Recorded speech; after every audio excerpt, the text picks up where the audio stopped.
Muito bom, gente. E aí, bom dia, boa tarde, boa noite, você que está escutando a gente em mais um xadrez corporativo. E hoje o tema é daqueles que, assim, né? Sabe quando você quer botar a culpa em alguém? Então, tem uma galera aqui que de vez em quando tem a culpa colocada sobre a sua área. Vai dizer sobre as coisas mais diferentes possíveis, né? E essa galera que está aqui hoje é para falar do tema de governança e agilidade. A gente está com duas pessoas muito queridas aqui e que estão vivendo na pele transformações dentro das suas empresas e estão responsáveis por áreas de governança, de portfólio, ligadas aqui à agilidade, essas transformações que as empresas deles estão vivendo.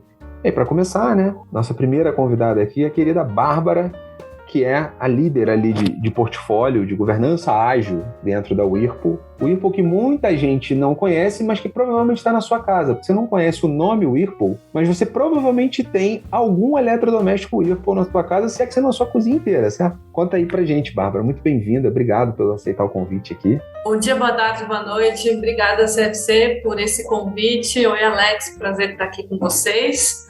De fato, estou na Whirlpool aqui desde 2019, olhando para a agilidade, trazendo não só a cultura de produto para a companhia, mas a cultura ágil, que não é fácil. De fato, a palavra culpada muitas vezes está aqui no nosso colo, mas estou super feliz de participar. Vamos que vamos para esse bate-papo. Tinha que ter chamado lá aquele advogado da série do Netflix, né? Pra falar, tipo, culpado ou inocente, defender a gente aqui, né? Pô, brincadeira. E o outro convidado aqui, o nosso segundo convidado, mas não menos importante, só porque eu chamei o outro, né? Nada a ver, que é o Alex Paredes aqui, gerente de portfólio da rede, também aí vivendo uma grande transformação, um monte de mudança acontecendo. E aí, Alex, bem-vindo. Eu que agradeço, CFC. Eu acho que aqui é um espaço bacana aqui para a gente trocar experiência, conhecendo a Bárbara agora. Grande prazer estar aqui, falar com todos vocês aí. De novo, bom dia, boa tarde, boa noite, né? Não sei quantos estão aí, em que momento nós vamos ouvir, mas é um pouco disso mesmo, CFC. Eu acho que tem bastante novidade aí, muita coisa acontecendo. E viver na pele, né? Um pouco do que você falou, né? Viver na pele aqui é sempre mais interessante, né? Você aprende fazendo e vendo as coisas acontecerem, eu acho que é super importante, né? E vamos começar. Já começamos bem, né? Porque a gente já está começando aqui, né, a falar, né? Se a gente ajuda, não ajuda, culpado ou inocente, eu acho que a gente já está começando bem, né? Nossa conversa.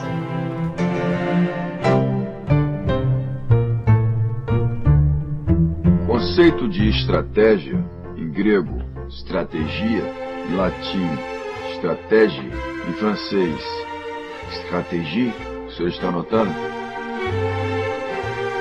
Xadrez corporativo.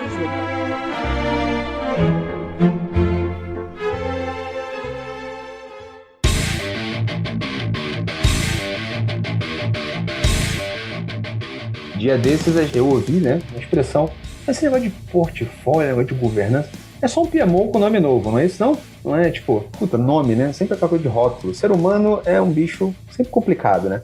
Adora rotular as coisas. E aí já começa aqui com uma pequena tretinha, né? O nome não ajuda muito, né? Quando a gente fala portfólio, fala governança. Vocês já viveram, gente, alguma dor aí de, tipo, chegou falando governança? Eu confesso aqui que a gente, um pouquinho antes da gravação, a Bárbara comentou que, tipo, já viveu o programa, trouxe o nome governança, já ouviu umas coisinhas, assim, estranhas quando falou de governança. Quer trazer, Bárbara, pra gente aí? O que rolou com esse negócio de nome? Não, é isso mesmo, assim, acho que quando a gente fala de agilidade, quebra de paradigma, a gente quer quebrar aquela cultura de comando e controle, né, quer trazer algo mais orgânico para dentro da organização, onde a gente fala de entregas incrementais, de sinergia entre pessoas, de conexão com times, de eficiência operacional, e aí a gente traz o nome governança. Governança tem um viés de controle, né? E de governar algo. E é curioso como as pessoas torcem o nariz quando você fala de governança e portfólio. Mas peraí, você está falando que eu não posso controlar e você vem com a palavra governança? Então, desde já, assim, gera essas dúvidas, né? Mas, particularmente, eu trouxe o nome quando eu vim trabalhar na Whirlpool e foi bastante curioso porque gerou muita dúvida e todas as vezes que eu apresentava o nome do meu time eu tinha que justificar o nome do time. Hoje já é um nome aceitável e bem visto, acho eu, mas de fato gera um certo desconforto e até dúvida na cabeça das pessoas de do que ela está falando, né? E tem muito, né, Bárbara, eu acho que não sei se você passou por aí, mas aqui tem muito um pouco do passado também, né? Quando a gente olha, né, um pouquinho para trás aí, eu acho que realmente a gente pode ter passado em algum momento da vida aqui que, né, como você disse aqui, controles, né, eles eram muito fortes, né? É claro que, dependendo da situação aqui, a gente obviamente precisa ter algum guarda-reio aqui para poder, obviamente, sustentar qualquer operação, mas hoje o mundo está bem diferente, né? Eu acho que nada como a gente viveu, pelo menos eu digo por mim aqui, eu acho que nada hoje é comparável ao que a gente passou. E é um passado, assim, não muito distante, né? Eu acho que do nosso lado aqui a gente tinha uma questão até um pouco mais hard, né, com relação a controles, que hoje a gente consegue ter isso muito mais fluido, né? Eu acho que quando a gente está aqui no dia a dia, consegue ter essa comunicação um pouco mais assertiva com a turma, e a turma entendendo bem, né, o nosso papel. O papel está aqui para apoiar, está aqui para ajudar, né? Eu acho que tem um pouco disso, né? Mas sim, né, eu acho que às vezes para algumas pessoas aqui geram, né, alguma coisa, algum desconforto e tal, mas eu acho que do nosso lado aqui a gente tem conseguido evoluir bem. Eu acho que quando a gente olha para o mercado, a gente, né, falando com muita gente de mercado aí, vê que todos estão em franca evolução também, né? Eu acho que é uma agenda super positiva que a gente está vivendo a partir de agora, né? Eu acho que é um pouco disso, né? Logo nos primeiros episódios do Love the Problem, né, que é o nosso irmão aqui do Xadrez Corporativo, nosso podcast, da K21, a gente fala sobre gestão de portfólio tradicional, ser um castelo de mentiras, né? Aqui a querida Mária Zaparoli, o Rodrigo Toledo estavam aqui nesse episódio, e eu tenho que confessar, gente, portfólio, governança, eu já sofri. Eu nasci desenvolvedor, né? Comecei ali profissionalmente como desenvolvedor, eu já sofri. Que tinha uns controles, assim, uns verdes melancias, umas coisas assim que geram trauma, certo? É interessante ver que, de fato, uma série de artefatos, acho que a agilidade vem questionando o status quo, de fato, das empresas. Uma série de artefatos fica em desuso. Hoje a gente começa a questionar, assim, por quê, né? Por que fazer? Fez sentido durante um tempo, mas não está fazendo tanto sentido hoje em dia. Mas o problema é que rótulos, às vezes, demoram um pouco mais a sair. E faz parte desse processo da gente trocar um pouco desses rótulos. Então, por exemplo, o rótulo burocrata foi um rótulo que eu preciso confessar, gente. Já chamei muita área de PMO, de portfólio, de governança, de burocrata, certo? Porque era antítese do que eu estava na minha posição, então, né? Estava ali produzindo código, tentando entregar coisas, e eu estava sendo cobrado por fazer mais coisa, ou paralisar mais, ou faz 30% disso, 40% daquilo, 50% do outro. Pô, mas eu sou um só, já deu mais de 100%, peraí. Não compartilha o recurso, né? Me chamando de recurso ali no final do dia. Então, como é que vocês usaram? Que estratégias vocês usaram ou vêm usando para trocar um pouco desse rótulo, gente? Eu queria ouvir de vocês. Assim, vocês estão em campo aqui, estão, digamos assim, mudando culturas, né, nas empresas que vocês estão. Como é que está sendo? Acho que assim, parece, indo da linha dos rótulos, né? Assim, quando a gente fala burocrata, e de fato também passei por isso, CFC, acho que tem um lance que você quebra paradigmas, assim, e a gente fala de ser incansável e tal. Acho que a principal estratégia que eu trouxe é escutativa e adaptabilidade, assim. Eu acho que, por mais que a gente traga toda a teoria do mindset ágil, da cultura ágil, a gente precisa escutar também um pouco as dores do outro lado e não ser tão xiita no que a gente quer fazer. Acho que precisa ceder um pouco, entender um pouco o outro lado, sem perder de vista o que é essencial, né, a centralidade no cliente, as pessoas, a saúde no time, mas entender que em alguns momentos a gente vai ter que fazer a história do modelo híbrido, né, que acho que é um pouco disso, assim, no sentido de ceder mesmo. E acho que a habilidade de como você faz isso, né, gerando uma habilidade de influenciar as pessoas, de mudar o contexto, de falar as verdades claras, né, de deixar as intenções ali claras e, ao mesmo tempo, mover aquela área, aquele contexto, aquele time, aquelas pessoas de lugar. É um desafio grande, não é simples de fazer. Exige a coragem, né, de falar, de se impor, e às vezes a fala é dolorosa, é para um caminho de expor os problemas, mas é necessário. Mas ao mesmo tempo acho que a chave, assim, na minha opinião, é escutativo, porque quando você de fato está escutando ali sem nenhum julgamento, você consegue quebrar algumas etapas da burocracia e trazer um pouco da sua proposta de trabalho. Não quer dizer que é fácil, porque, de fato, exige ali a coragem e o fato de ser incansável. E insistente, muitas vezes, eu acho, né? Porque você tem que repetir inúmeras vezes as mesmas coisas.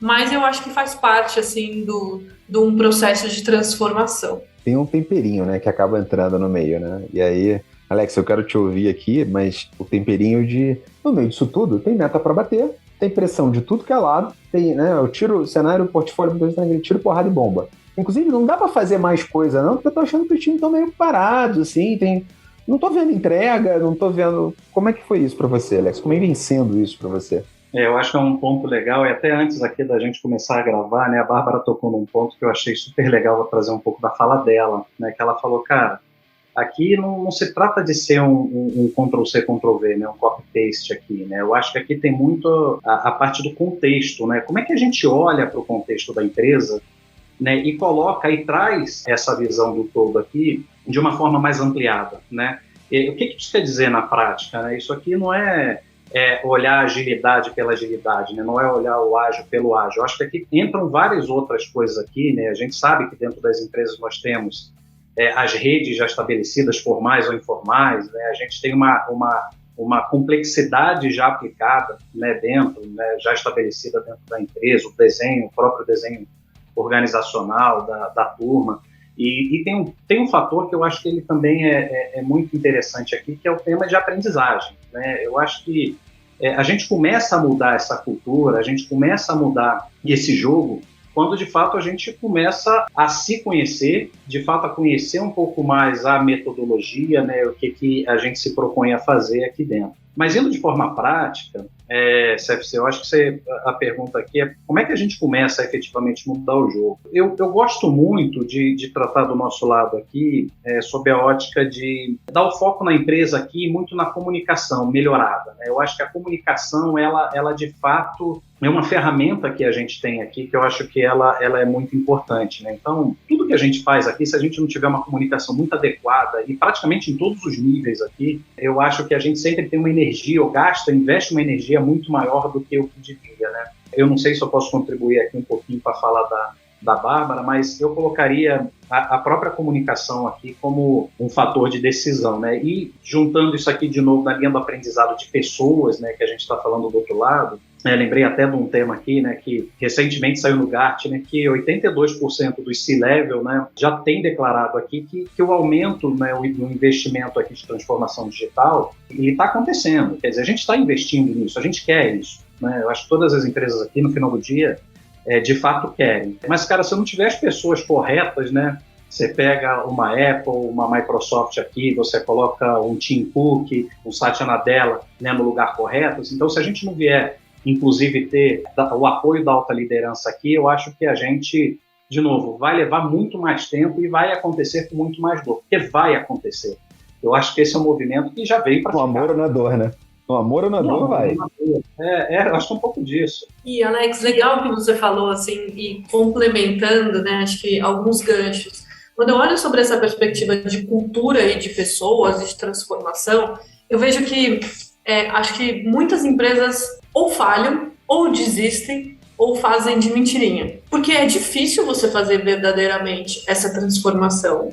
É difícil, é desconfortável, realmente exige uma energia constante para você mover uma empresa de lugar. Uma das coisas que eu penso bastante, que cada vez mais eu tenho refletido sobre isso, é que agilidade para mim é uma mentalidade. Assim. Claro que você traz essa mentalidade através de práticas, de conceitos, de teoria, de frameworks que apoiam, mas eu acho a maior assim, ponto ou de falha, ou de resistência, ou de desistência que eu comentei aqui, é porque as empresas estão olhando para fora. Elas estão querendo se embasar nos modelos do mercado sem olhar para dentro de casa, assim, sem olhar para como as pessoas respondem, olhando para a cultura da sua organização. E essa é uma dor que eu vejo assim, gigantesca dentro das organizações. É claro que a gente precisa ter pessoas chaves que tenham essa habilidade para mover a companhia.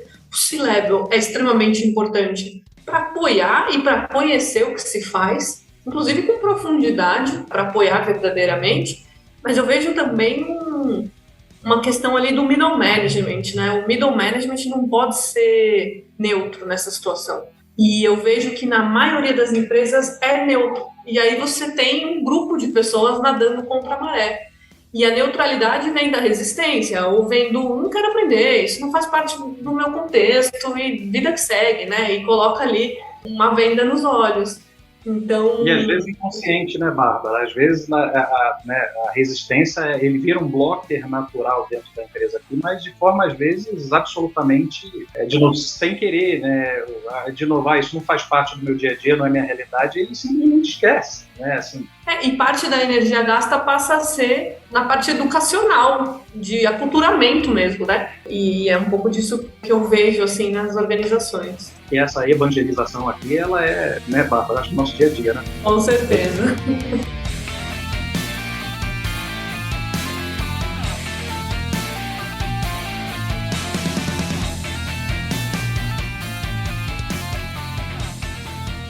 Cara, não é sobre buscar culpados, certo? Porque normalmente quando a gente está falando de portfólio, a gente está falando de uma área que é meio, ou de governança, é uma área que é meio, importante dizer, certo? É aqui uma forma de costurar as diversas pontas que a gente tem na nossa empresa e criar uma visão um pouco mais sistêmica da empresa, mas é uma área que muita gente, aí você falou do middle management, né? Me veio logo à mente o porquê que muitos são neutros várias vezes. Porque a área de governança, a área de portfólio, ela passa a ser vista como um apontar de dedos, uma procuradora de culpados, um caminho que, putz, está longe de ser, certo? Pelo contrário, a gente está criando visão sistêmica. Por quê? Porque, cara, ao ampliar a visão, eu entendo aonde está meu gargalo. Só que aí ferrou, né? Porque não só você tá apontando o dedo para mim, como você ainda tá me chamando de gargalo. Porra, quer morrer, desgraçado? Uma coisa assim, meio, tipo, tá louco? Como é que vocês estão saindo disso, assim? Porque isso é fato, né? Nós, enquanto área que estamos enxergando todo, a gente vai encontrar gargalo. A gente vai ver problema. E a gente tá trazendo o bode pra sala, não porque a gente tá querendo morar com bode, é porque, tipo, cara, a gente precisa ter discussões maduras e pragmáticas. Isso vai mudar a cultura no final do dia. Como é que tá sendo isso, assim? Como é que, se quiser contar da empresa anterior, a pior situação que vocês já passaram, também pode, não tem problema.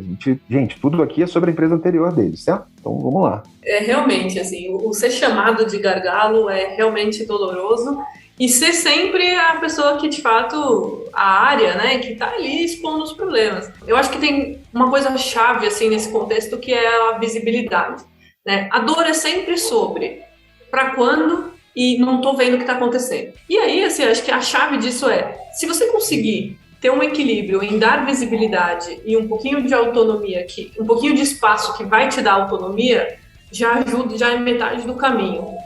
Eu acho que o grande ponto é que a gente equilibra tantos pratinhos ao mesmo tempo que muitas vezes a gente não consegue equilibrar o vamos fazer, vamos mover, vamos gerar resultado, vamos olhar para as métricas meios e dar visibilidade. E aí vem a dor, né, de as pessoas puxando a corda para um lado, puxando a corda para o outro, e às vezes essa corda enforca a gente mesmo.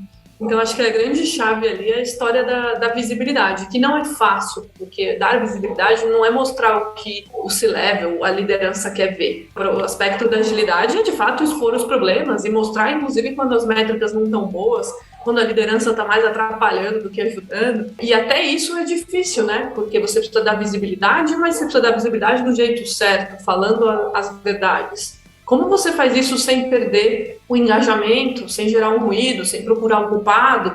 Acaba virando um problema, né? Eu acho que tem um aspecto legal aqui, né, Bárbara, que todo mundo quer ser ágil, né, mas ninguém quer correr risco. É o que a gente normalmente vê acontecer aqui.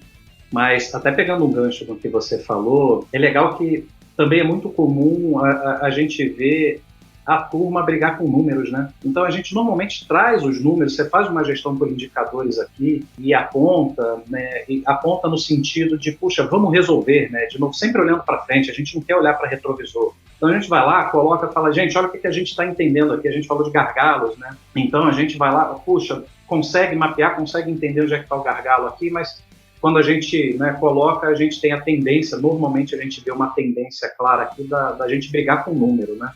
Ah, não, eu acho que não é 12, é 12,2, né? Ou é 9,8. Tá, gente, mas vocês estão vendo que, tudo bem, pode ter alguma margem de erro aqui, mas estão vendo que a tendência aponta para um lugar que a gente está indo aqui que não deveria. E é cultural, né? A gente acabou de falar muito isso aqui, que cada organização é uma organização, cada um é cada um, mas é muito cultural aqui da gente, puxa, não tem que brigar com o número, eu acho que ele está ali para ajudar a gente tem que olhar e falar, pô, legal, como é que eu consigo ter mais detalhes disso aqui? Eu vou fazer um Gemba, eu vou lá na comunidade, eu vou no dia a dia, eu vou pegar aqui a minha tribo, a minha squad, eu vou descer, eu vou entender melhor o que está acontecendo, eu vou lá no chão de fábrica, porque no final do dia é isso que a gente quer, né? A gente quer tirar os bloqueios aqui, os impedimentos do dia a dia para ter uma velocidade aqui maior, numa execução, né? Um fluxo mais contínuo aqui para todo mundo, né? É engraçado ver, e a gente normalmente vê isso, de novo, conversando até em mercado aqui, às vezes se torna comum. E, gente, assim, numa boa, não vamos brigar com o número, né? Não dá para brigar com o número, né? Vamos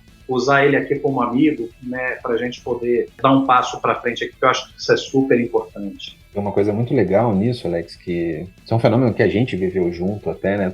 Vou confessar uma coisa para vocês, gente. Logo no início, quando eu comecei a trabalhar com o Alex, teve uma conversa muito legal, eu lembro até hoje da expressão dele, quando a gente começou a falar de fluxo, e a carinha que ele fez de, tipo, sabe, cara de queda de ficha, por ter os indicadores, cara, todos os indicadores de fluxo, tudo ali, mas exatamente nessa questão da comunicação, que foi um item que ele falou, a ficha que caiu de que como a gente podia comunicar muito melhor os indicadores de fluxo, de deixar mais claro o gargalo, inclusive tirar o modelo mental de boa parte das pessoas que queriam cobrar hora, ou queriam olhar executado, e não, de fato, o que eu realmente entreguei. E se eu entreguei, gerou resultado, teve aprendizado, certo? Agilidade como essa alavanca, de fato, de gerar aprendizado. É verdade, não foi, né? Na verdade a reflexão foi boa, ela foi nocaute, né? Vamos deixar claro aqui para a Bárbara e para todo mundo que está ouvindo, foi uma reflexão super boa ali, né? E é um pouco disso, né? Melhoria contínua, aprendizado contínuo aqui, CFC foi... E ali foi uma mudança, né? Voltando ao tema aqui, eu acho que na nossa conversa ali, só para contextualizar para a turma, a gente estava numa jornada de aprendizado e de fato mudar algumas coisas, alguns paradigmas nossos, inclusive, né? Foi uma mudança super importante há meses atrás aqui que a gente está falando, para a gente efetivamente começar a olhar para fluxo contínuo, vazão de entrega, e efetivamente se aquilo estava mexendo o ponteiro e estava entregando valor para algum cliente, né? A gente não tinha isso naquela ocasião, há muitos meses atrás aqui, a gente estava falando de tarefa, né? A gente estava falando de entregar uma feature, né? A gente estava falando de fechar alguma coisa porque o meu lead time estava ruim, e assim, né, super disfuncional naquela ocasião. Eu acho que a gente conseguiu dar um passo super importante aqui, nosso, né, eu acho que até começando dentro de casa aqui, foi super bacana, o aprendizado começa com a gente, né, antes de querer mudar a empresa aqui, para quem está se aventurando agora, começando agora, ou no início da jornada, nós estamos no início da jornada, gente. E assim, começa com a gente, né, eu acho que começa com a gente esse primeiro passo aqui, te agradecendo aqui, foi ótimo, né, foi uma conversa muito boa lá. E acho que é uma coisa que eu sei que vocês dois praticam, né? Vocês dois montaram as áreas, os times de vocês, e experimentaram dentro do próprio time as ferramentas que vocês estão falando com os outros. Então, quando a gente fala de OKRs, quando a gente fala de gestão de fluxo, quando a gente fala, tá, mas eu não estou falando e tentando ensinar para a empresa uma coisa que eu não vivi dentro de casa, certo? Educar o meu próprio time, tentando criar um portfólio mais estratégico, mas também vivendo dentro de casa as dores de uma cultura, porque afinal de contas você não está desconectado da empresa, certo? Você também é seu time, você também tem todos os aprendizados e mudanças. Bárbara, eu sei que você também teve ali uma jornada, você falou agora há pouco, de ter um portfólio atuando mais de estratégico, de fato colar no negócio, de estar ali, cara, jogando como um time único, não tem essa de ser TI, ser portfólio, ser negócio, ser área A, B, C, D, né? Operações. Você tem um contexto, inclusive, de indústria, que é um contexto, completamente fordista, por natureza, inclusive. Conta um pouquinho como é que foi essa jornada, como é que está sendo aqui essa jornada. É legal você falar isso, CFC, porque, de fato, né, conforme o time for crescendo, o nosso maior MVP aqui foi dentro do time. Tudo que eu queria experimentar, sugerir, testar, a gente fazia primeiro dentro do nosso time, onde a gente sabia que tinha um ambiente seguro e apto ali para errar, para experimentar. E à medida que o nosso time foi crescendo, hoje a gente trabalha com mais de 35 agilistas aqui, né? Então, à medida que esse time foi crescendo, e não que seja sobre volume, mas é só para dar uma noção ali de escala e de protagonismo que a gente foi ganhando dentro da companhia, a gente foi ganhando espaço para se conectar com o business. Antes éramos, de fato, os burocratas, né? As pessoas ali... Vai soar um pouco piegas aqui, mas a história do agente da mudança, né? Agente da transformação. O ponto é, quando você se conecta com o negócio, Quer dizer que, na minha percepção, assim, você conseguiu chegar num estágio em que as pessoas veem valor nas métricas de eficiência, né? Então tá bom. Então quer dizer que, puxa, eu estou olhando para o ritmo dos times, para a saúde das equipes, para o fluxo, para a vazão, olhando para a qualidade, mas olhando também para ritmo, né? E para a felicidade de pessoas e etc. À medida que você chega nesse momento e você consegue se conectar com o business, como entendimento de negócio, como visão estratégica, da importância da gente achatar, né, o tático com o estratégico, com o operacional, de ser um indicador, um meio para fazer essas coisas acontecerem dentro da organização, para mim é um golaço, sabe? E eu acho que as organizações precisam buscar isso de alguma maneira, requer tempo e dedicação. Aqui a gente tem um trabalho de 3 anos, a gente ainda está crescendo, amadurecendo em agilidade. Claro que a gente erra e tem problemas, como qualquer tipo de organização, mas eu acho que só o fato da gente conseguir olhar e se conectar e entender o valor disso é importantíssimo, né? A gente vem experimentando um olhar para change management conectado com estratégia, conectado com agilidade, né? E trazendo aspectos culturais, trazendo para onde a gente quer mover a organização, sem perder de vista a necessidade do negócio e sem perder de vista a centralidade do cliente, né? Porque muitas vezes a gente faz trade-offs quando não deveriam ser feitos. A gente deveria conseguir casar, que é uma dificuldade tremenda das companhias, né?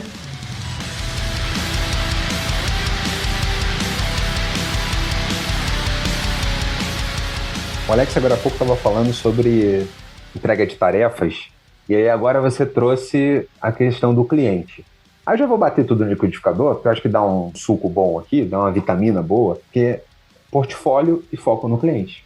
Se a gente quer ser um portfólio mais estratégico, tá mais colado no negócio, mas ao mesmo tempo, a gente, enquanto portfólio, é um facilitador, certo? Enquanto governança, está facilitando. A gente não é dono da demanda, da iniciativa que vai ser feita. E foco no cliente é aquele negócio que é muito bonito na propaganda. Mas que é difícil de fazer. Dói. É métrica de negócio aqui, métrica de cliente, é escutar de fato. Significa estar disposto a aprender, fazer pilotos, que é uma coisa que também bate na cultura de projeto pronto, né? De fazer aquela coisa toda de uma vez, bonita e tudo. Então, de fato, é muito sobre mudança de cultura. Como é que está sendo, assim, para vocês, principalmente nesse aspecto de focar no cliente? Mas quando eu olho para boa parte dos itens que estão lá no meu backlog, do que estão executando, que eu estou passando em várias empresas, dá um certo desespero, que você olha e você fala, pô, tá lá bonito, tem um adesivo bonito na parede, foco no cliente. Agora não é adesivo na parede, certo? Agora é no Zoom, é no Teams, é no Google Meet, está lá atrás, no fundo, centralidade no cliente, etc. Aí quando você olha, o meu cliente às vezes está com dores básicas que eu tenho.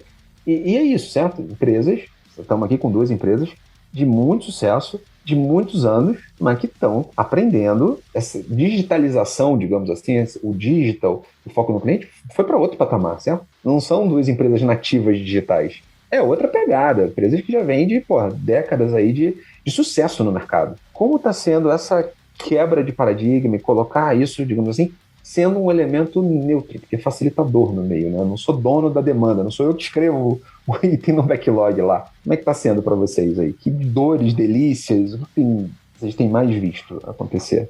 O gerenciamento estratégico, como a gente disse, é sobre resultado, né, CFC? Não é sobre tarefa, né? E resultado é o que é mexer na agulha no final do dia. Né? Olhar para os nossos OKRs aqui e saber exatamente, né, o que eu estou fazendo no meu dia a dia aqui, o que eu estou influenciando enquanto resultado da empresa, né? Eu acho que tem 2 aspectos aqui que talvez eu possa contribuir, que é... O primeiro é como é que a gente começa tudo isso aqui, né? Como é que eu começo a guiar esse desdobramento estratégico aqui na parte mais importante do problema mais importante, né, do cliente mais importante, né? Então, de novo, como é que eu vou lá na frente, vou entender do lado do cliente como é que as coisas estão acontecendo aqui para trazer empatias pequenas e trazer de forma cortada aqui que a gente consiga fazer, mas efetivamente, né, tem um pedaço aqui, de novo, que a gente falou muito de cultura. O segundo ponto é muito como que os executivos vão nos ajudar nesse cenário, porque não é a governança ou a gestão de portfólio, como você falou, nós somos meio apoio, né? Eu acho que estamos aqui todos juntos, né? Mas sim, falta caminharmos aqui de mãos dadas aqui com os executivos, né? Eu acho que tem um ponto, talvez trazendo um pouco mais para dentro de casa, que eu vejo hoje é que os executivos têm um empenho muito grande em querer que as coisas aconteçam. Eu acho que esse é um ponto fundamental em qualquer empresa, né? De novo, ter a questão aqui acontecendo a partir dos executivos, né? E aí, como a Bárbara falou em outros momentos aqui, né, trazendo junto toda a parte de metodologia, né, para poder apoiar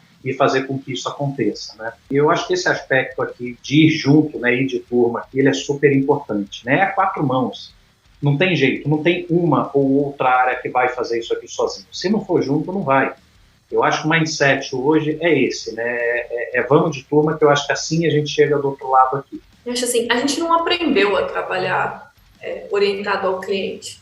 A gente aprendeu a trabalhar orientado ao business. O centralidade no cliente é algo que é lindo, que é importante, que as empresas escrevem na parede, né? Mas é extremamente difícil de executar. Porque se você for colocar isso em prática, assim, a gente aprendeu a pagar uma pesquisa caríssima e usar essa pesquisa uma vez por ano. E uma vez por ano, ainda mais nesses tempos de pandemia, de era vulca, etc., nosso cliente muda todo mês, a gente muda nossos hábitos, nosso relacionamento com as marcas, né? E por que a gente acredita que o nosso cliente não? Eu acho que a gente criou um hábito, as organizações, como a gente aprendeu a trabalhar, de sempre pensar na solução, né? A gente está sempre idealizando uma ideia, a gente está sempre querendo trazer um business case, né? E aí a gente dá um jeito de incluir o cliente ali no meio de alguma maneira, de entubar uma solução para ele. É muito difícil conversar sobre o problema. É extremamente difícil. Por quê? Porque as empresas têm pouquíssima capacidade de responder às mudanças e de se adaptar à necessidade do cliente. E pensa que você já tem toda a sua organização pronta, estruturada, e o cliente fala, mas não estou gostando disso, eu quero aquilo. Qual a sua capacidade de voltar para casa e remexer todo o seu contexto, o seu processo, sua estrutura organizacional? Então, eu acho que o centralidade no cliente é um tema, assim, ainda para mim é um paradigma que a gente precisa quebrar e encontrar a melhor maneira de fazer isso nas organizações verdadeiramente. Assim. E, de fato, né, é doloroso. Você olha para o backlog, você tem 10% de algo que resolve a necessidade do cliente, talvez uns 60% ali de resoluções operacionais, correções de bug, e uma coisa ou outra fora da caixa que resolve um problema do business. Né? Então, acho que ainda é algo crítico na cultura das organizações e que a gente precisa aprender a fazer isso verdadeiramente. Tive um amigo, eu vou poupá-lo aqui de falar o nome para não deixar ele numa saia curta aqui, mas eu tive um amigo que ele falou uma vez, eu o provoquei, eu falei, cara, você vem fazendo um trabalho muito legal, ele também é de uma área de governança, né? Vem fazendo um trabalho muito legal, você tem conseguido subir a régua da empresa, tem realmente falado de problema de cliente, mas, cara, você não está sendo das pessoas mais queridas, certo? Porque, de novo, a cultura bate contra, né? Joga como se ele fosse um apontador de dedo. E não, na prática, o que ele estava trazendo eram métricas, indicadores sobre, por exemplo, gente, eles estão zero focando no cliente, não tem uma métrica de cliente aqui. Só tem métrica business-centric, né? Para eu pegar aqui, Bárbara, o teu gancho. Só tenho métrica olhando para faturamento, olhando para churn. E essa foi uma discussão maravilhosa. Mas, cara, você já entendeu por que teu cliente está fazendo churn? Por que teu cliente está indo embora? Por que teu cliente abandonou o teu serviço? E vamos socar mais produto novo?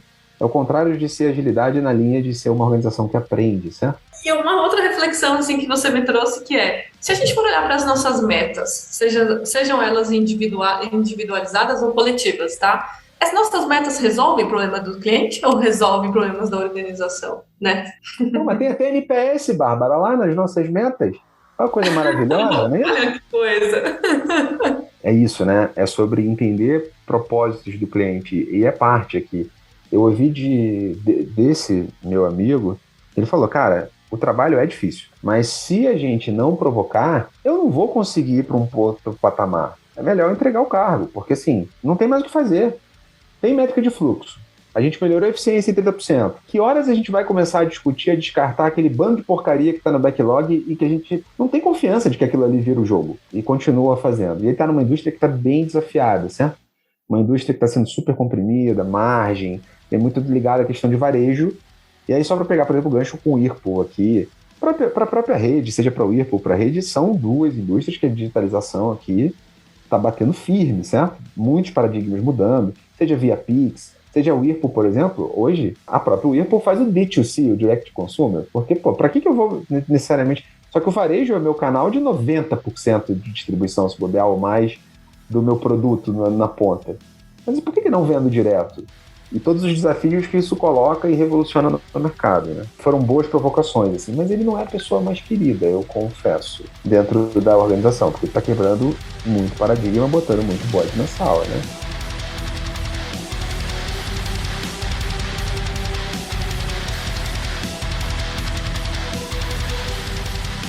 Mas aqui puxando para um caminho de volta, para não botar vocês na treta, eu não vou nem pedir para vocês comentarem, porque eu não quero fazer isso com vocês.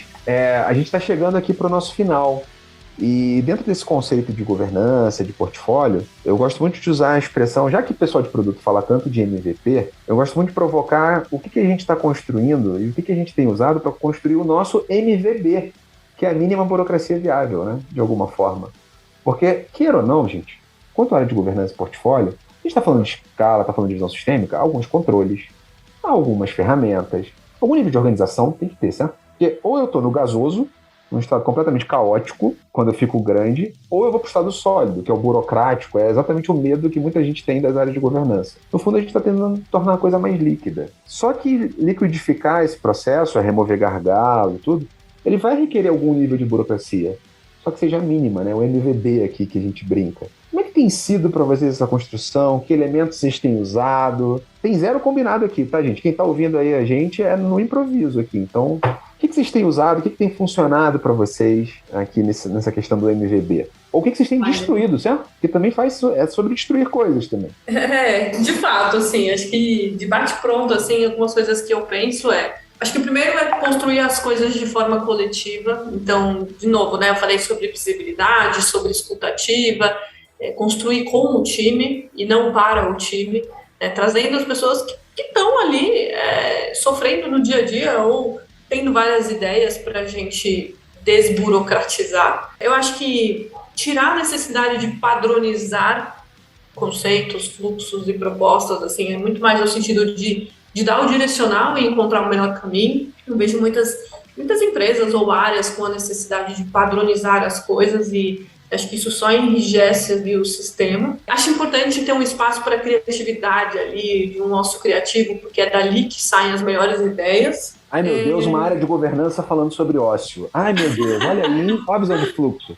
Fluxo 110% ocupado não é fluxo, certo, gente? Vejo o mundo novo. Eu estou concordando com a Bárbara aqui, hein? Você viu? É exatamente isso, assim, eu acho que como você traz uma informalidade, né, para um processo ali de governança, a ponto de que todo mundo tem voz ativa, de que a gente pode escolher o melhor caminho. Inúmeras vezes aqui na área a gente errou o caminho e falou, cara, não é nada disso, assim, colocamos em prática e deu errado e volta e vamos refazer. Exercitar o que a gente prega, né? Exercitar a experimentação, o se adaptar, as mudanças, a colaboração, enfim, não é fácil realmente, mas eu acho que, de fato, com o espírito coletivo, verdadeiramente, e informalidade no sentido de que é sobre as pessoas, sabe? É sobre as pessoas que estão ali. Que se a gente conseguir fazer um processo eficiente, que as pessoas estejam satisfeitas, felizes e o ritmo, enfim, esteja saudável, o resultado ele vem. Acho que mais do que você ficar rabiscando em papéis 1 milhão de ideias e caminhos. Morte ao PowerPoint, uhul!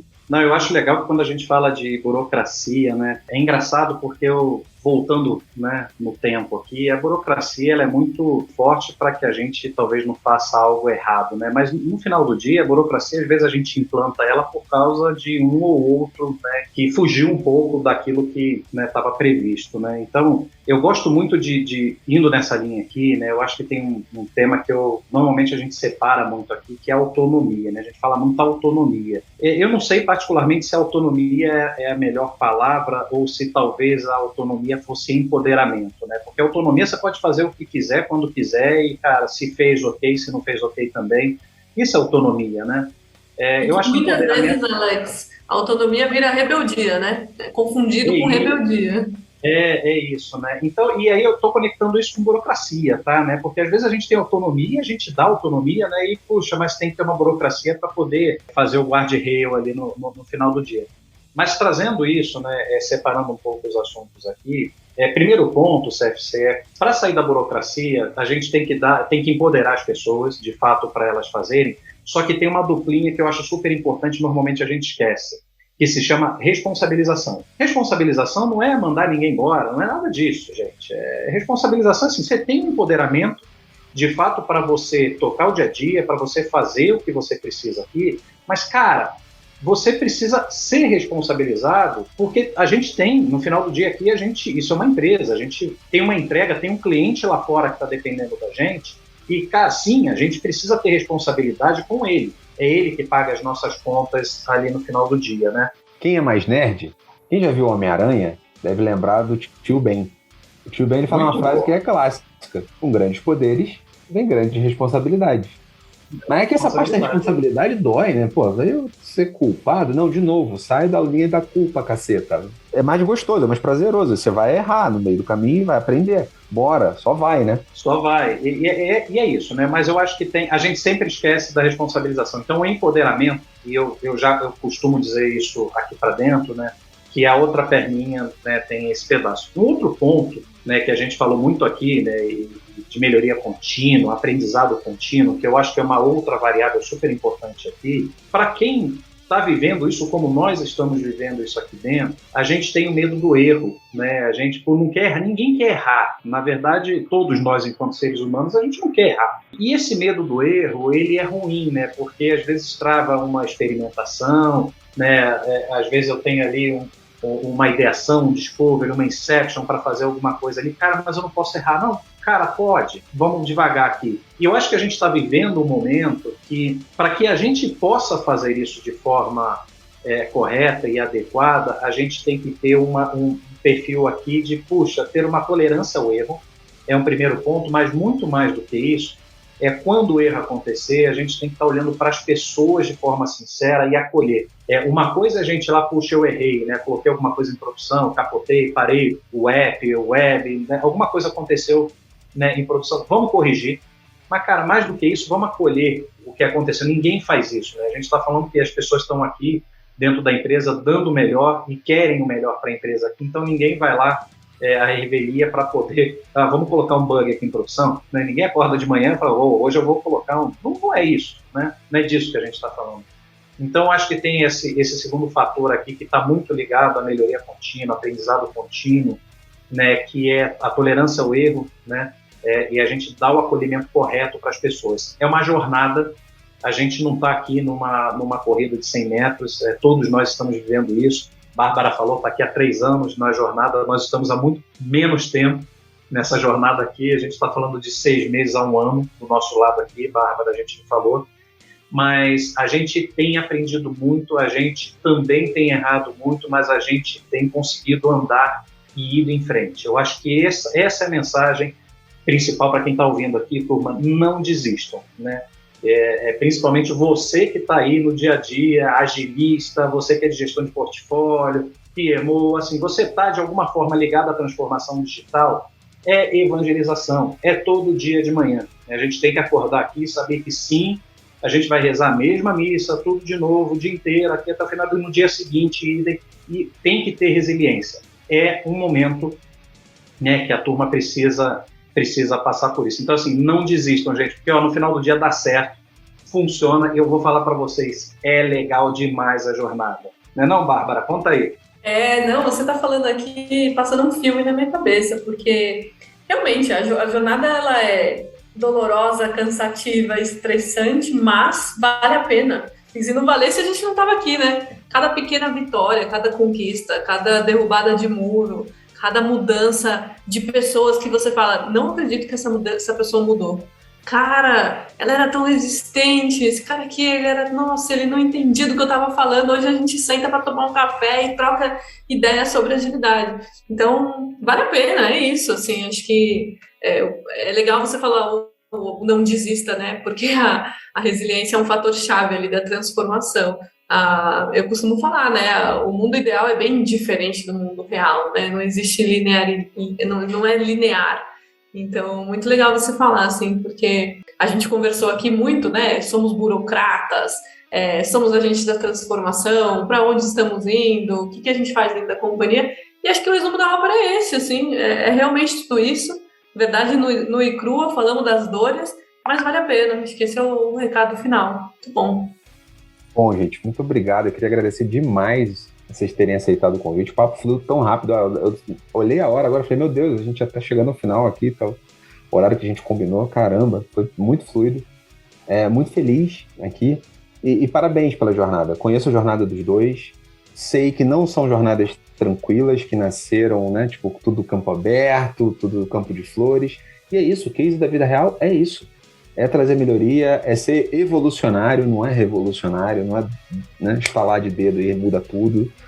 Não é esse parquinho, esse ambiente, jardim todo florido logo na partida. Parabéns pela jornada dos dois e obrigado você que ouviu a gente até o final. Valeu, espero você no próximo episódio aqui. Até mais, gente. Obrigadão. Obrigado, gente. Valeu, obrigada.